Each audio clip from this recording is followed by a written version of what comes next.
Powder, baking soda, लोग समझते हैं कि बेकिंग पाउडर और बेकिंग सोडा एक ही चीज़ है, बट बेकिंग पाउडर और बेकिंग सोडा में थोड़ा सा अंतर है।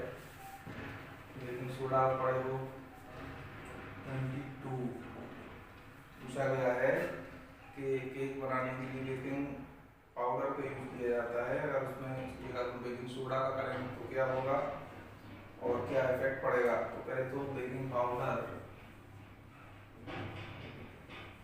बेकिंग पाउडर और बेकिंग सोडा के बीच में बेसिक डिफरेंस समझ लीजिए। बेकिंग पाउडर जो है वो है कब बनता है, जब बेकिंग सोडा में NaHCO3 plus acid, sodium hydrogen carbonate plus acid, इसको बोलते हैं अपन क्या, बेकिंग पाउडर। और खाली NaHCO3 इसको बोलते हैं बेकिंग सोडा। ये छोटा सा अंतर है, इस एसिड के कारण इसकी प्रॉपर्टी थोड़ा सा बदल जाती है और खाना बनाते समय या केक बनाते समय इसका इम्पोर्टेंस बढ़ जाता है, समझे ना। तो इससे टेस्ट भी चेंज हो जाता है, जो बेटर टेस्ट रहता है वो थोड़ा सा कम हो जाता है या घट जाता है, खत्म हो जाता है। किसके कारण से, क्योंकि जो NaHCO3 है, NaHCO3 जितनी भी पकाने वाली खाना पकाने में यूज होता है, केक बनाने में यूज होता है, तो गर्म जब करते हैं तो ये डिकम्पोज होता है। डिकम्पोज होने के बाद बनता है इससे क्या, सोडियम कार्बोनेट। तो इसको, इसके प्रभाव को कम करने के लिए, इसके इफेक्ट कम करने के लिए इसमें एसिड का यूज किया जाता है, जो बेकिंग पाउडर बन जाता है। अब इसमें एक क्वेश्चन और आपसे पूछा है कि how can baking soda converted into baking powder. तो बेकिंग पाउडर, बेकिंग सोडा को अगर आपको बेकिंग पाउडर बनाना है तो उसमें क्या मिलाना पड़ेगा, प्लस एसिड करना पड़ेगा। जनरली इसमें टार्टरिक एसिड का यूज करते हैं, नींबू डालकर भी कर सकते हैं दोनों यूज, बट कौन सा एसिड यूज करते हैं, टार्टरिक एसिड।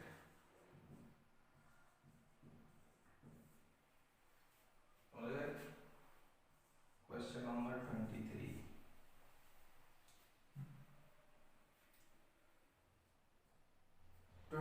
भी अच्छा क्वेश्चन है। Question, aqueous solution of sodium chloride is neutral but aqueous solution of sodium carbonate is alkaline। aqueous solution of sodium chloride NaCl का aqueous solution AQ, और किसका, सोडियम कार्बोनेट का Na2CO3, sodium carbonate का aqueous solution. Aqueous solution मतलब जलीय विलयन, जलीय विलयन। इसका एक्वस सॉल्यूशन जो रहेगा उसमें होंगे आपके Na प्लस आयन और Cl नेगेटिव आयन, और इसका जो एक्वस सॉल्यूशन होगा उसमें दो चीजें होंगी, एक तो होगा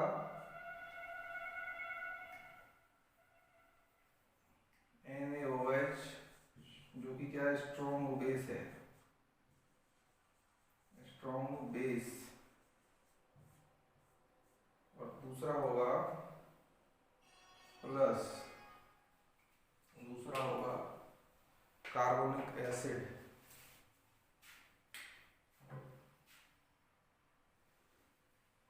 H2CO3 कार्बोनिक एसिड, जो कि ये क्या है, वीक एसिड है, वीक एसिड। स्ट्रॉन्ग बेस और वीक एसिड, तो स्ट्रॉन्ग बेस होने के कारण ये जो रहेगा, इसका जो एक सॉल्यूशन रहेगा Na2CO3 का, वो क्या रहेगा, alkaline,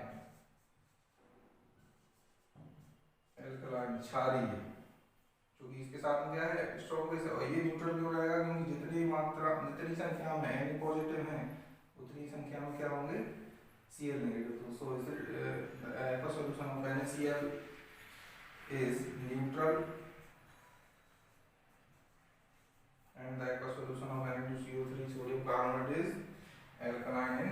nature.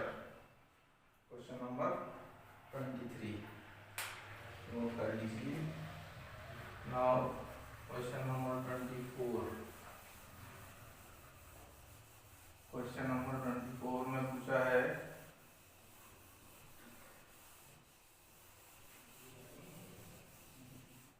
Question number 24 what is alloy.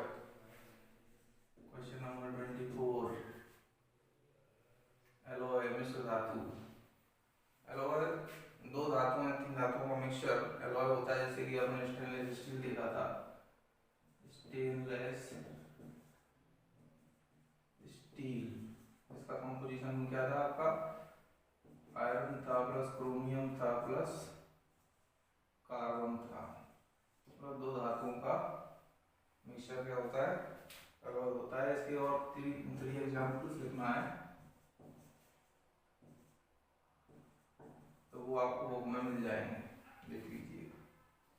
25 question number 25 is the experimental question.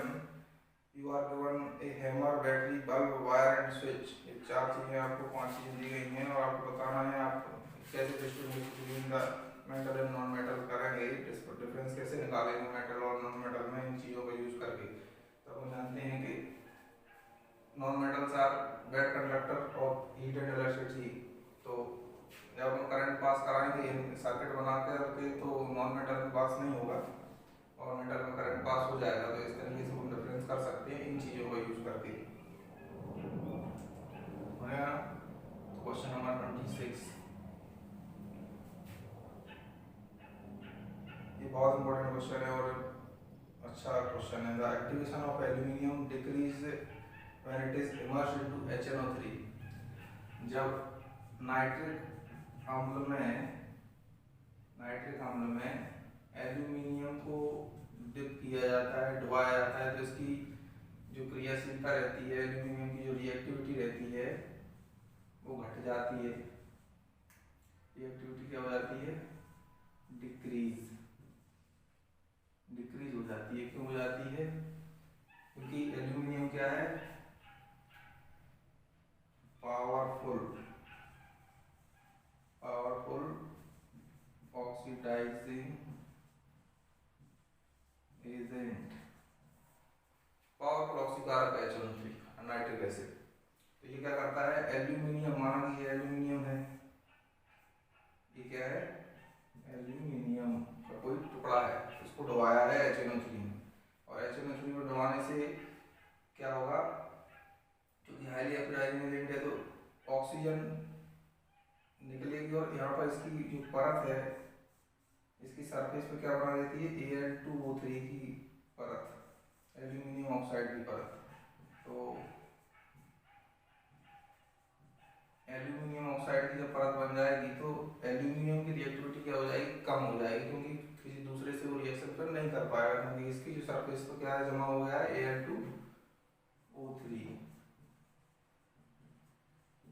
बहुत अच्छा क्वेश्चन है, ना कि एल्यूमिनियम की रिएक्टिविटी कम क्यों हो जाती है, क्योंकि HNO3 के संपर्क में आने से इसकी सरफेस पे, एल्यूमिनियम की सरफेस पे क्या जमा हो जाता है, एल्यूमिनियम ऑक्साइड। क्यों, क्योंकि HNO3 क्या है, पावरफुल ऑक्सीडाइजिंग एजेंट है और प्रबल ऑक्सीकारक है। इसका बी है, इस 26 का 26 का ए था और 26 का बी।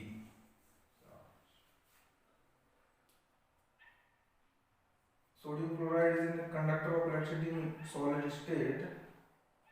जो सोडियम क्लोराइड है वो सॉलिड स्टेट में क्या होता है, बैड कंडक्टर होता है या कंडक्टेंस शो नहीं करता है, बैड कंडक्टर। उसका कारण ये है कि जब इसको पानी में घोला जाता है, एक्वा सॉल्यूशन इसका बनाया जाता है जलीय विलयन, तो ये कंडक्टेंस दिखाता है, एक कंडक्टर हो जाता है, सुचालक हो जाता है, क्योंकि इसमें जो आयन रहते हैं, सोडियम आयन और Cl नेगेटिव, ये फ्री हो जाते हैं जलीय विलयन में, क्या हो जाते हैं, फ्री हो जाते हैं, मुक्त हो जाते हैं। और सॉलिड स्टेट में जो आयन्स रहते हैं वो फ्री नहीं हो पाते हैं, इसलिए सॉलिड स्टेट में क्या बैड कंडक्टर रहेगा। और मोल्टन स्टेट में पिघली हुई अवस्था में, जली हुई विलयन में क्या रहेगा, ये कंडक्टेंस शो करता है, सुचालक होता है। चलिए question number 27। Question number 27।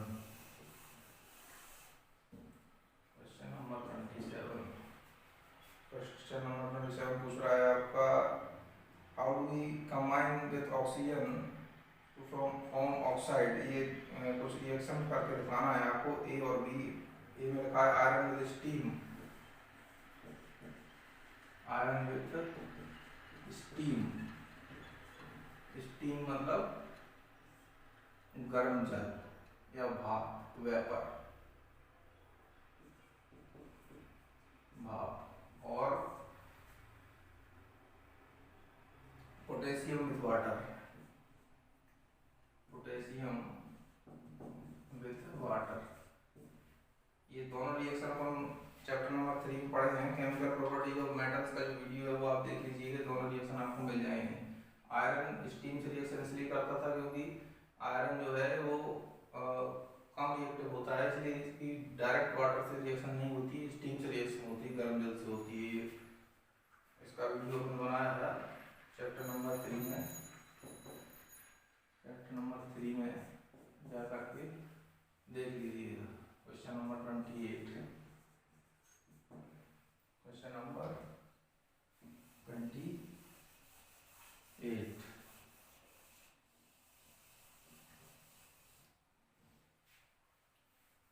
Why is carbon compound used as fuel. Carbon के जो यौगिक रहते हैं उनको ईंधन के रूप में क्यों उपयोग करते हैं, क्योंकि उनका जो कैलोरीफिक मान रहता है, कैलोरीफिक वैल्यू जो रहती है, ऊष्मा देने की क्षमता रहती है वो ज़्यादा रहती है, और ज़्यादा ऊष्मा देते हैं और ज़्यादा उससे ऊर्जा मिलती है। इस कारण से कार्बन के यौगिकों का यूज क्या किया जाता है, ईंधन के रूप में किया जाता है। जितने भी एलपीजी, पेट्रोल, डीजल, ये सब कार्बन के कंपाउंड है। कोयला कार्बन का कंपाउंड है, कार्बन ही है, तो इन सब का यूज क्या किया जाता है, ईंधन के रूप में किया जाता है, क्योंकि इनकी कैलोरीफिक मान, ऊष्मीय ऊर्जा का मान अच्छा रहता है, ज़्यादा अच्छा रहता है।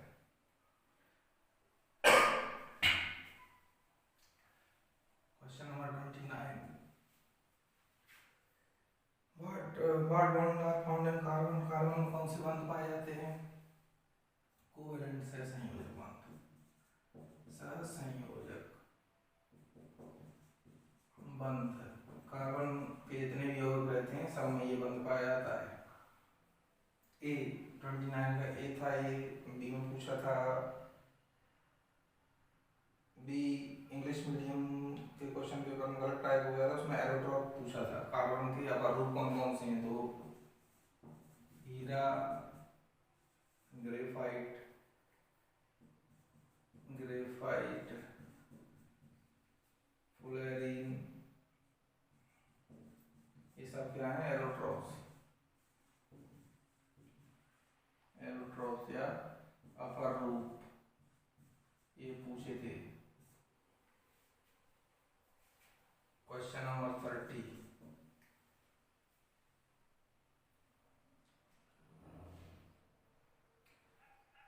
Explain the modern period law, write the features of modern period table। इसका भी चैप्टर नंबर 5 में एक वीडियो पर्याप्त इस पर बना हुआ है, उसको जाकर देख लीजिए प्लेलिस्ट से। क्वेश्चन नंबर 31 में इलेक्ट्रॉनिक कॉन्फ़िगरेशन आपको दिए हैं और उससे आपको एलिमेंट पहचान करना है। तो पहला है इसमें 2,8,2, तो इन सबको जोड़ लीजिए और एटॉमिक नंबर जो भी आता है आप उसे आइडेंटिफाई कर सकते हैं। जैसे कि 8 और 2 10 और 2 12 एटॉमिक नंबर किसका होता है, मैग्नीशियम का होता है। ऐसे ही बी में सोडियम आ जाएगा 11 एटॉमिक नंबर के साथ, ये जोड़ लीजिएगा इन सबको, तो जो भी आता है वो एटॉमिक नंबर होता है, नंबर ऑफ इलेक्ट्रॉन्स। सोडियम हो जाएगा और सी जो है वो क्लोरीन हो जाएगा और डी जो है वो आपका लिथियम हो जाएगा एटॉमिक नंबर 3 के साथ में। 31 हो गया। ऐसे क्वेश्चन नंबर 32 बहुत आसान है, सारे क्वेश्चन बहुत आसान है।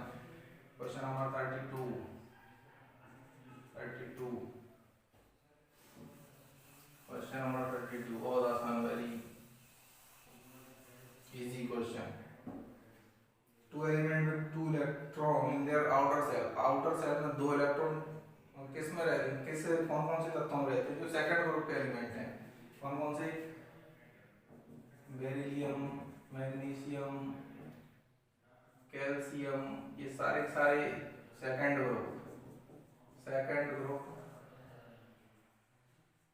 के जो एलिमेंट्स हैं उनमें सब में आउटर सेल में कितने रहते हैं, 2 इलेक्ट्रॉन्स रहते हैं।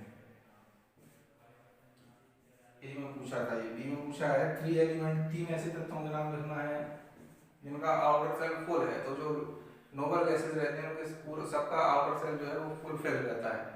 नोबल गैसेस जो 18th ग्रुप में है उनसे कोई भी 3 तत्वों के नाम लिख दीजिए और आंसर हो जाएगा आपका।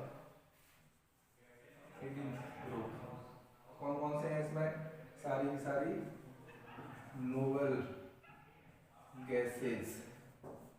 ओके, ये सारा आपका पेपर जो है तैयार हो गया है। आप अच्छे से इसको तैयार कर लीजिए। 32 क्वेश्चन आपके लिए बहुत इंपॉर्टेंट है वार्षिक परीक्षा के लिए, एनुअल एग्जाम के लिए, क्योंकि इसमें पूरा का पूरा 5 चैप्टर पूरा का पूरा केमिस्ट्री इसमें आया हुआ था। आप अच्छे से तैयार कीजिए, मेहनत कीजिए और अच्छे से पेपर दीजिए। Thank you.